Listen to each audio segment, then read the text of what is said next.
In this video, we're going to be looking at multiplication by heart by Mathigon. And if you're wondering what is multiplication by heart, really it's just a set of flashcards, but the beauty here is the brain science that's been used, as well as the conceptual visualization of multiplication. So what it gives here is for students to be able to practice their math facts in a conceptual manner with either in equal groups, in arrays, or even eventually by looking at other forms. And what they'll do is practice stuff that is specific to them. So I right away can jump in and start answering these questions. 1 times 2, get my answer. 1 times 5, get my answer. And it absolutely starts with facts that might be a little bit less challenging, but it progresses. Now, if you're saying to yourself, how do I get here? Where can my students access this? In our district, we can access via ClassLink. So I'm going to come on over to ClassLink. And we should have noticed that there is an icon here. It looks like something like this, multiplication by heart. And simply by clicking on it, it launches the platform. Now, as the student's operating, once they're here, they're going to be getting facts that are tailored to them if they are signed in. So now initially you may notice if you look in the upper right corner, there's a silhouette of a person.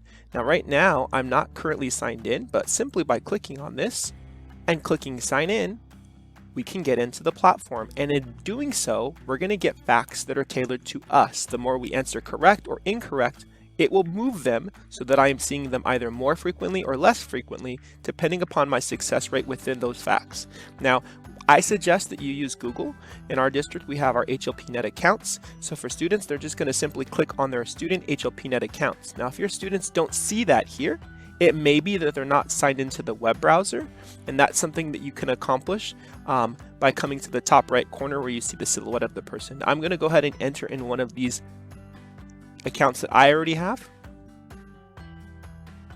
And now you'll notice that these numbers are changing. So on the lower left-hand corner, this is to indicate the amount of facts that a student will get today. So really they're getting on average between 20 to 40 cards per day. And the more they answer them correctly, they will move further and further down the line in terms of the boxes until eventually they're committed to memory. Now, if they're answering them incorrectly, it will move them further up so that in box A are the facts that I'm going to see more today, and little by little, again, as I answer them correctly, they'll slide over. So as I progress through this, I'm answering questions and being able to really just use the array or the equal groups or whatever visual to help me. Now, one of the beauties is, in addition to the fact of the brain science, is the fact that it's not timed. Some of the research is supporting the idea that students thrive in the environment by which they're not being forced to produce facts within a certain given amount of time. Now, right now, I'm going, and as a student, I'm able to progress and get the facts that I have. Now, if you wanted to, as a teacher, be able to better monitor where students are, you do have that ability as well. And so I'm going to shift gears and I'm going to come over here to where I see that silhouette of the person, and I'm going to go ahead and go sign out. And now I want to enter a teacher account. Now, if you've never created one, you could do just as students did and utilize the district provided Google account. You might even choose to use the Microsoft account. I'm going to go the route of Google. So I'm going to come up here to the silhouette. I'm acting as a teacher now. I'm clicking sign in and I'm going to sign into Google. Now, if you don't have an account, you might have to enter create a new account. You could do that here, or if you came to the top, you might see where it says create a new account. Now, we are acting as a teacher in this example. So I'm going to go ahead and select teacher. And then as I mentioned to you, I'm going to go the route of Google. And then you would select your teacher Google account, most likely your district account. Now, I already have one, so I'm going to go ahead and enter that account now. So from the teacher's account, you should notice up here in the top right that it happens to be either your icon or your image associated with your particular account. I'm going to click right here and I'm going to go to the teacher dashboard. Now, you're all going to have a default class it already generates for you. I'm going to go ahead and create a new class. Now, do you have to do this? Absolutely not. Your students can still practice at their own leisure, and they will still be able to get the system tailored to them, assuming they are signed in. But I want to be able to monitor, and that might be you, in which case I'm creating a class. So I'm going to go ahead and name this Mr. Ward's, and I'm going to create the class. Now, I have no students at this moment in time. So if you are wanting to, you can be able to provide this access code to your class, and if the students enter that, they'll automatically, with their Google accounts, be associated with their class, in which case you could track their progress. You can also see that class code right up here. I'm going to go ahead and copy it. I'm going to sign out, and I'm going to show you what it would look like from the student end. Class link, they select multiplication by heart, and they are not signed in. I'm going to come in and go sign in. Acting as a student. Let me go ahead and do that now.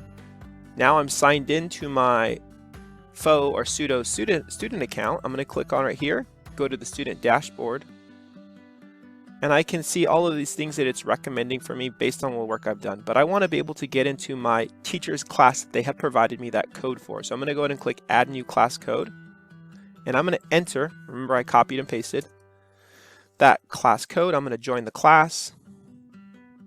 It says you have successfully linked the account. So now let's see if we can go back. It does tell me who my teacher is right here. Now we can go back to the teacher account and see what that looks like from your end. So I'm going to again sign out. Sign back in, and this time I'm going to my teacher account so that we can see what does that look like. Here is my class. I'm going to go ahead and click on that.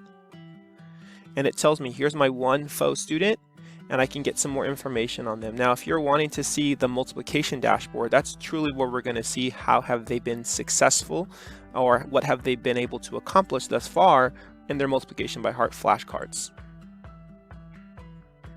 So you're going to get a report that looks something like this. Now, it doesn't give you all the details that you may be wanting. What it does tell us in terms of how many facts is the student currently at in each of the individual boxes. Now, again, as they progress and are more successful, the cards will slide from A, where they start, all the way down to facts that are known by memory. So again, if the more cards or the more numbers you see as we progress down, that is desirable, because again, we're having the students be successful more often, so eventually they're committing them to their long-term memory. Now, it does tell you when the last activity was, so if you're looking for usage, it tells me how many cards the student has been able to do, and then down here it tells you the grid. Now, I only have one student in my faux class, but the more you have your class, you'll be looking at these percentages so that you might know as a teacher, hey, you know what, my students are either being really successful or maybe needing more support with regards to one particular fact. And as we know, those foundational facts, those 2s, those 5s, and those 10s, ideally those are the facts that my students as a class are being very successful with, so that we can be able to implement some of those strategies to help them understand the other facts they may have a difficult time with. Thanks so much. If you have more questions regarding multiplication by heart, please don't hesitate to reach out. And again, you as the teacher don't need to create a class. Your students can absolutely use this platform without us doing much, simply by going to class link. And of course, we encourage them to sign into the account so that their system is tailoring the facts to the individual student.